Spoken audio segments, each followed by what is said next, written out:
Hey guys, and welcome to the channel. The Factor here, and in today's video I'm going to be sharing with you a sneak peek from a recent playtest I was invited to for an upcoming card battler game called Project O.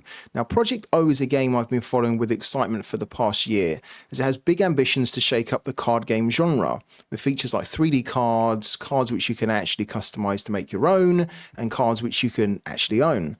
All pretty exciting stuff. So when the team opened up its first round of playtests with creators, I wasted no time jumping in so I could see for myself just how this game is shaping up. Anyways, you're here to check out the game. So let's dive into it, where I'll show you the two different decks that we were able to play with during the playtest, and I'll give you my overall thoughts on how I feel about this game so far, and I guess the future of the game. So don't forget to give this video a like, subscribe to the channel if you want to see more videos like this too in the future, and let's get to it. Okay guys, so this is Project O, and as you can see on the main screen, we've got two decks to play from. One is Queen of Hearts, the other one is Robin Hood. Both really cool actually from the playtest. I thought I was going to enjoy Robin Hood more, but by the end of the playtest, I honestly didn't know which one to pick. They were both super fun. We weren't able on this playtest to do any deck building, but that is coming on the next playtest. So all we were really able to do was pick those two decks, one of the two, or alternate between the two. They were already pre-constructed for us, and then just test them out. So yeah, I'm just about to dive into a battle. This was against another creator that was there on the day, and we've chosen the Death and Swarm, the Queen of Hearts one. Now, if this is your first time that you're hearing about Project O, you'll probably think to yourself, Queen of Hearts, Robin Hood, I know these characters, right? Of course, right? These characters are the sort of characters that you grew up with, part of fairy tales, part of urban mythical legends, and the game is very much built around that, where the universe that it's set in is around almost like an alternate fantasy. Call it that, an alternate fantasy. We've got the likes of Winnie the Pooh in there, but Winnie the Pooh is this big, bulky, kind of like boxer type character, and you've got, you've got the likes of the Mad Hatter in there. You've got three not so little pigs, as is a legendary card for Robin Hood, and then really not so little at all. They're actually quite a big menace. So it's a really interesting take what the game has done around characters that you're already familiar with, that you've grown up with, that just puts a different spin on it, and I'm all for it. I mean, initially I was a little bit like, am I going to really take for that? But I have to say, having done the playtest, there's so much humor, there's so much personality that's been built into these characters that you can't help but fall for it. So yeah, we're going to go Queen of Hearts versus Queen of Hearts here, and the Queen of Hearts deck's really interesting because it's all about trying to swarm the board, and you get rewarded for killing a lot of your minions to create more. So it's very much like a sacrificial type deck. Here you can see is the starting hand. So the starting hand, the cards look fantastic, by the way, don't they? Look so good. The art direction for the game is brilliant. It's got this kind of very vibrant, colorful look to it. It's not super kiddie at all, but it's got this kind of comic cartoon style to it that really fits the IP. Anyways, how do we play Project O? As you can see, Project O, we're going up against somebody else, and there are three locations here. So we've got a location on the left, a location in the middle, a location on the right, and every location is revealed after each turn. So the first turn we were able to see that the left location, Vacant Armory, minions here have +1 power. On round 3 we'll be able to see what the far right location effect is going to be, and all the effects are randomized at these locations. So if you've played Marvel Snap, this is going to be very familiar to you, because it follows that same kind of idea where depending on what locations have what effects, it might alter your strategy as to where you place certain units, where you place certain minions, right? We also start the game with 2 energy, and each turn we get an additional energy, and we use that energy to be able to play cards with that energy cost. Also, each turn we are drawing 2 cards, which is kind of cool. And at the start of the game, in terms of your deck total, you start a game with a total of 25 cards in your deck. You have 12 cards which have 2 copies. So if, for example, Headless Horseman, we would have 2 copies of Headless Horseman in the deck. We can see that we've got Moby in the deck as well. We'd have 2 of Moby as well. And then there's 1 legendary in a deck. So that's the way that the deck is built up, that there's 24 standard cards and you have 2 copies of each, and then there's 1 legendary. And the objective of the game is to basically hit your opponent's barriers down. So you can see, like, across from us, we can see that we've got a barrier that has 17 on the left-hand side, a barrier in the middle that has 15, a barrier on the right has 20, right? Each game, we both start, me and my opponent start with 20 health per barrier. And then, I'm calling them barriers, but they're actually called generators.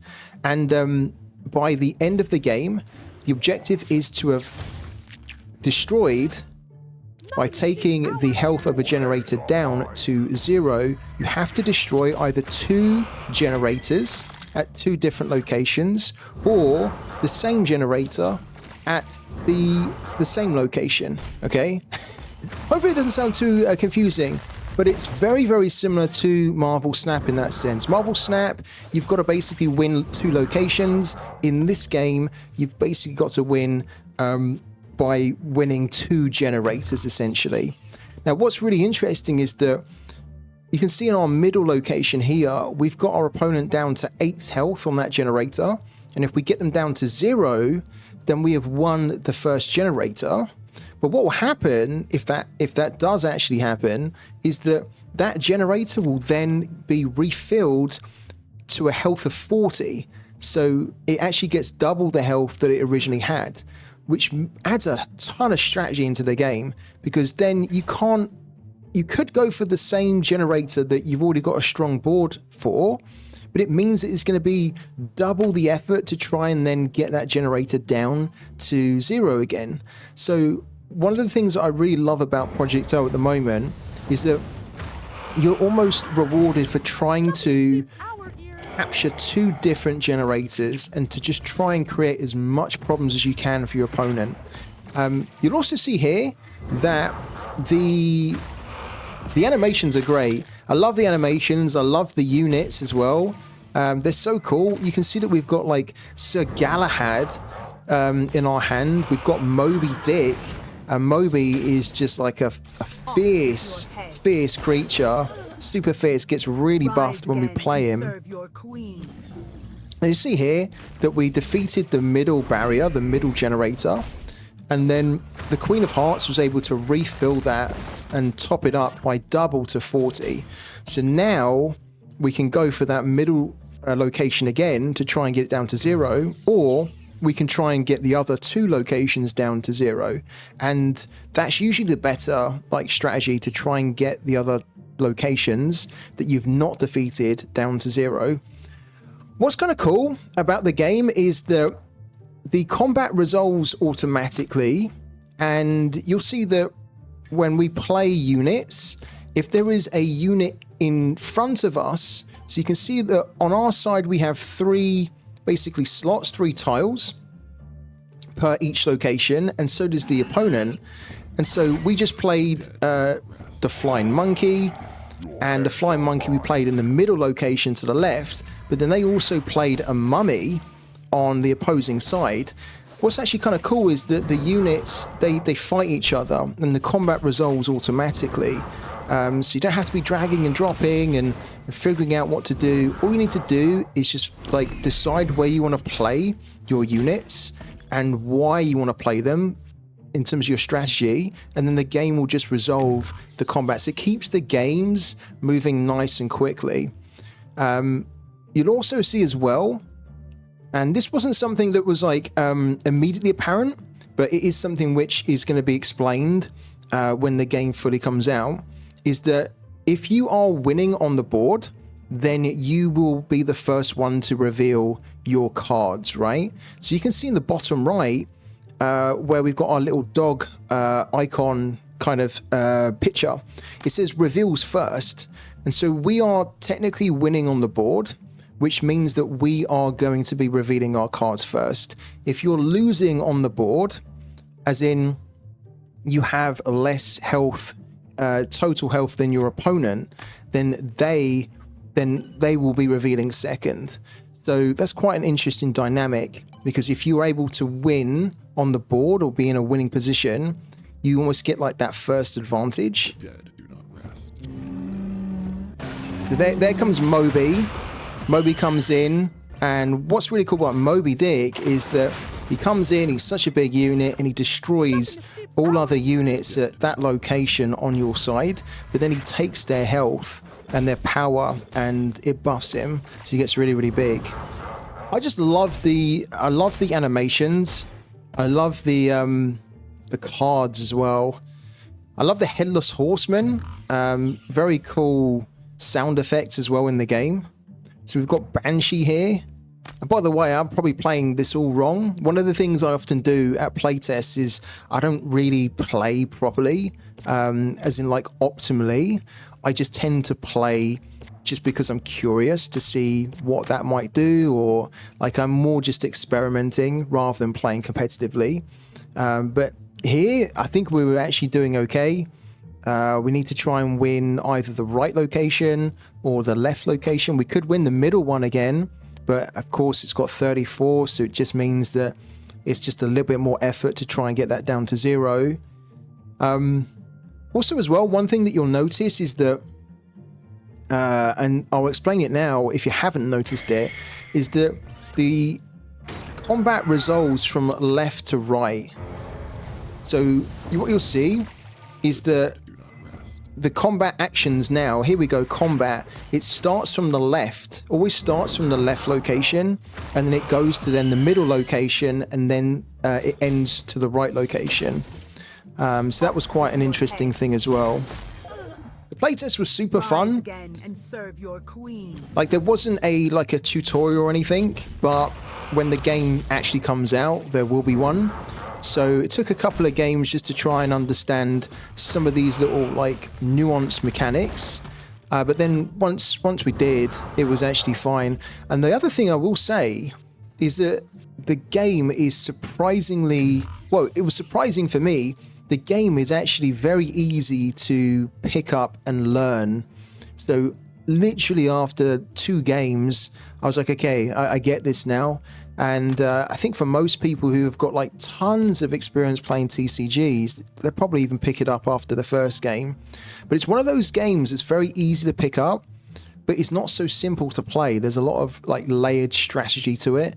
And so this will definitely be the type of game, I think, that casual gamers will absolutely love playing. You could play games in like sort of 5, 6, 7 minutes. And then also, if you really love that high level competitive strategy, then this is also going to appeal to those players too. So at the moment, we lost our left location, but then our health got refilled to, well, it got topped up to 40. So even though we don't actually have any units over there, he has to still deal a ton of damage to us. But we're really trying to go for the right location, because if we win the right one, then we win the game. We've already won the middle location, which is why it's golden. But he's just thrown Moby down, and you can see here that Moby just gets so powerful. Look at that. All of a sudden, it's got like a monster unit there with 17 attack that hits us for 17. So we're pretty close here. But I think the game itself, I didn't expect the game to be as polished with its animations as well. The cards look great.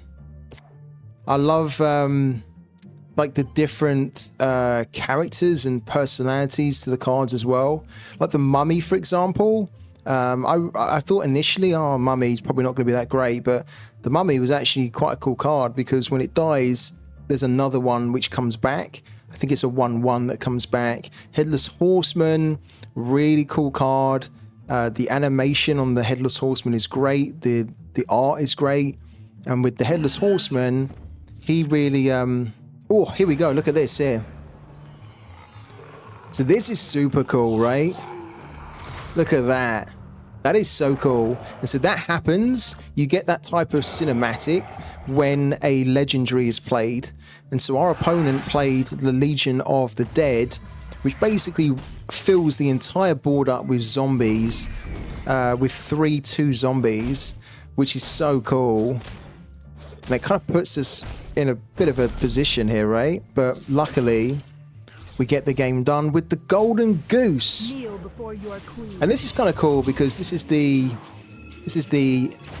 finishing move, so to speak, the finishing cinematic. Look at her smirk. Very much devious, that Queen of Hearts. So yeah, that was the Queen of Hearts. And I think that, you know, like, it's super fun to play with her.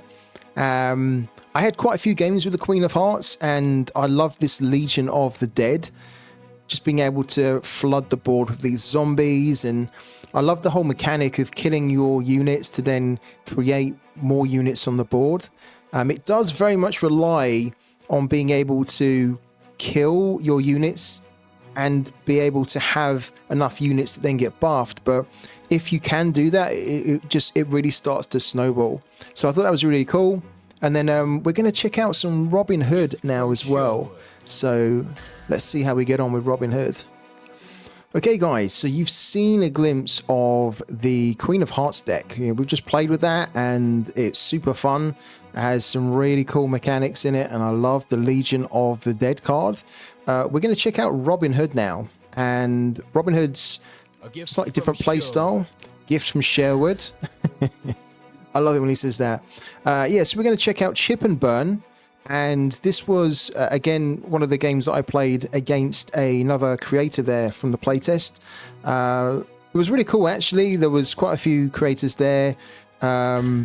It was interesting to kind of see how they were approaching the game as well. Some were really quite competitive. And as I mentioned, I tend to just approach these playtests where I just like to experiment, and it was good though. You know, the level of competition was good because it got you to test out, like, to push the deck to its limits. So yeah, I was quite grateful for that. But yeah, I like the Chip and Burn. I think it's great, and I'll try and explain some of the cards as we get into the game too. Just overall so far, you know, I really think that the game shows a lot of promise, and this is only the first playtest, so there'll be more to come. And maybe we'll, you know, come across some more trickier situations, but it was just so smooth. Like, the whole operation was so smooth, and the way that the game has been engaging with the community as well has been fantastic. Like, they're so proactive. They really want to make sure that, like, they're putting the players first all the time. And so many companies and so many game studios say that, but they don't actually do it. And so far, Project O's really been delivering on it. Like, the people behind Project O as well, passionate gamers. They've got some absolute legends from the gaming industry behind this game as well. So far so good. But yeah, here we go. Same principles before. 3 locations. First location, it will be revealed immediately. This is our kind of mulligan phase, or our starting hand phase, where we decide what we want to keep, what we want to toss. And you can see we've got some pretty good cards here. And then we get the Huntsman, and the Huntsman I discovered during the playtest is really, really quite powerful. He has an ability called First Strike, which means that if you've been playing Parallel, for example, it acts like armed. So he will not take damage from another unit that does not have armed, because he will do damage first unless that unit can kill him. So if he has enough damage to kill the health of the unit, then he'll hit the damage first. He won't take damage and he'll survive. I think we see it here. I think we see it initially. Yeah, so you see here we've got a 2-1. We've got a 3-1, sorry, against a 3-1. First Strike kicks in, we get our damage in. First Strike, we take no damage, and the Huntsman survives. I just think it's so cool. I really enjoyed the Huntsman. And you can see we've got a couple of other cards here. So Black Knight's in here, 3 cost 2/2. Mummy again we've got, and The location on the left is the minions here have +1 power, so it's quite a nice location, I thought, to be putting like low attack minions on, because they just get a buff.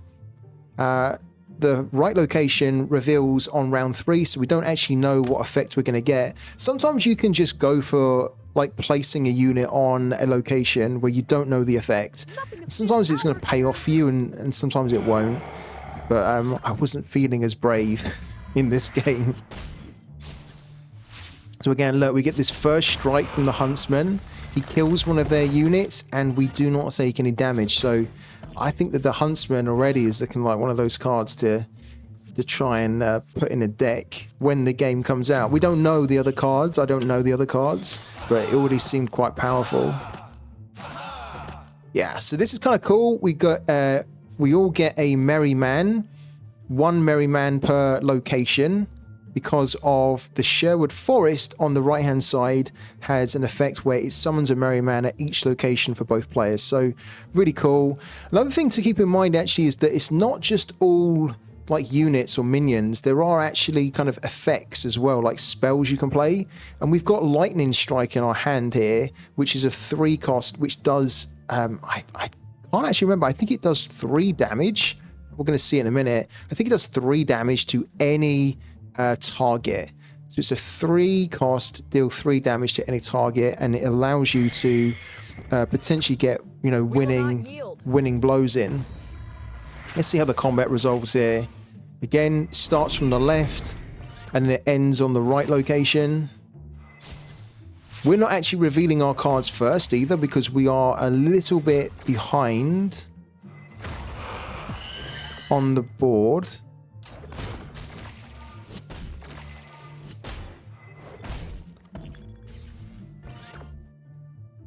We've got like Maid Marian here, and then there's another effect. Yeah, you see that? The axe throw that just came in.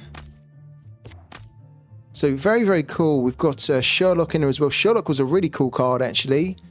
Initially, I kind of ignored him because he's a 4 cost with 2 attack and 3 health. And I thought, oh, that's a little bit underwhelming. But he's actually great because you play him and he creates I think he creates another unit somewhere randomly. And then look, there's the axe throw, which deals 5 damage to a minion. It's a 3 cost. You've got these little emotes as well, tons of emotes.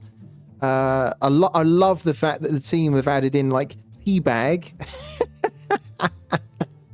You can tell that the team behind this, from from the emotes, you can tell that the team have a great sense of humor. Something that also was not immediately apparent, and I actually made a couple of, I've done it myself a few times, was that you have to ready up. So once you make your actions and you play your cards on the board, you have to basically go to where it says combat round 4 on the right hand side. And you have to basically say that you're ready. If you don't, then the timer just runs down. Now, I didn't see it in this test, that if you just let the clock run down, you kind of get like a forfeit. I didn't see that. That might be something that they add in, I guess, in the future, if it's not already there. But you can see that the timer's going down already. And so we make our plays, we decide where we want to play our cards. And then when we've decided, we then just press ready to let the opponent know that we are good. So there you go. Press ready. The opponent was ready too. And then we reveal. Good old Dr. Frank, look. Dr. Frank with Frank's Monster, aka Frankenstein. So Dr. Frank was a really cool card because you play him and he creates a 2 cost Frank's Monster, which has 4 attack and 4 health. So really cool. And again, you can see that the combat's resolving automatically. One thing that's very good to know and to try and do, I found anyway, is that sometimes you need to be going quite offensively and quite aggressively, but then depending on the swing of the battle, you might have to start playing some units to play defensively at locations, even though you're not necessarily going to win that location. And so you can kind of see that at the moment, on the left-hand side for us, our left location has 20 health, and then our opponent only has 5 health at the left location. It looks like they're just giving up on the left location and they're just going to try and win the other two, which is pretty good play. They throw the Moby down. And again, one of the things that I think actually is quite cool about this game is that, and it was one of the first things that came to mind when I started to play this game, is that we played this game on PC, right, on Windows, and what struck me is that this game is super mobile friendly. Like, I could very easily imagine playing this on a tablet or a mobile phone. Like, it's got the right graphics, it's got the right kind of setup and layout for you to be able to play it so easily on mobile. So it's almost like going to be, when it gets released, a game that will be very, very able to hit the ground running with mobile. And again, it suits mobile perfectly because of the nature that it's quite a casual type game where you can pick it up and play it quite quickly. Games don't drag on for half an hour, 40 minutes, an hour. They're usually done within 5-6 minutes. So mobile would make a lot of sense. You can see here as well, we're doing our 2 spells here. Lightning Strike, which is going to hit the middle location and actually win the game, I think. It will win the game. And then we're just going to do Axe Throw just for the hell of it. But because we won the left location, because his barrier's at 40, which means that we've already killed that left location once. All we need to do is now just win a second barrier.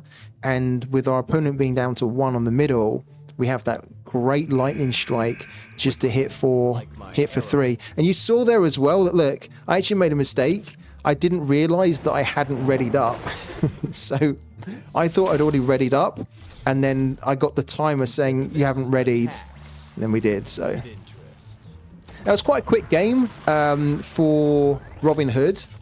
Look at that as well. That's so cool, right? Very cool kind of finishing move from Sherwood. Very cool. So yeah, like, I guess it wasn't as long a game as I probably could have shown you, but hopefully it gave you a good flavor to the Robin Hood deck. We weren't able to see the 3 Not So Little Pigs, which are the legendary cards that was in the deck, but it is a very, very cool card. So if you guys like this video, please make sure that you do like the video itself, and then what I can maybe do is put a longer video out with some more gameplay footage from this actual playtest. But I think overall my thoughts on the game are that I was already very excited about this game before playing it, because I had read enough about it. I had been following what the team were doing and posting on their socials and in Discord, and everything that they were saying was like music to my ears. It's like they wanted to put out a game that was fun, that had some really fresh mechanics in it. They wanted to put out a game where there was some ownership as well, so you can actually own the cards, and not only that, but then upgrade them. There was some value that you could get from basically owning your cards, and they just wanted to make a game that would just freshen up the TCG, the card game space. And I think that so far from what I've seen, very, very promising. There was a couple of things that I think I'd like to see in the future playtest. For example, we weren't able to see the cards, but being able to look at how you can build decks in the game would be really interesting. I also think as well that, of course, this was just a playtest as a demo. When the actual game comes out, I think that the game will definitely benefit from a tutorial, but I don't think it needs to be a big tutorial. But I think for anybody that's maybe completely new to like this type of game, it won't take them long to pick it up, and a very kind of basic tutorial will probably do the job. For anybody that has played card games before, especially Marvel Snap, then there's going to be so much familiarity here that it's absolutely going to be a win-win. If you like fun card games, if you like a game, right, this is the thing. This is the one thing to keep in mind here. If you like a game where you play it and you don't want to stop playing it, right? It's one of those games where by the end of the 2.5 hour playtest, I didn't want it to end. And when it ended, I was like so sad because I wanted to keep playing this game. And even when it finished and I was then going and doing my other things, this game was on my mind. I couldn't stop thinking about this game. And for me, that's a very, very good sign of a good game, because if I don't want it to end and I just want to keep playing it, then it's got that hook, it's got that addictiveness, that's healthy addictiveness where you enjoy it so much that you just don't want to put it down. And then when I do put it down and I'm still thinking about it, that again is like, well, it's so good that I can't get it off my mind. So it's definitely one of those types of games, and I'm just really impressed with it. I think that the build had very, had literally no bugs in it whatsoever. I didn't see any. And some of the animations were very, very slick. Some of them also could have been a bit quicker, and I think that the team have already had that feedback and it will get quicker. But overall, guys, as like a first initial impressions for this game, this is looking really, really promising. I can't wait for the next playtest. And yeah, for Web3 games in general, I think this is a good marker so far. So let me know if you do like the video. If you do, I will definitely do some more. Thank you so much, and I'll catch you on the next one.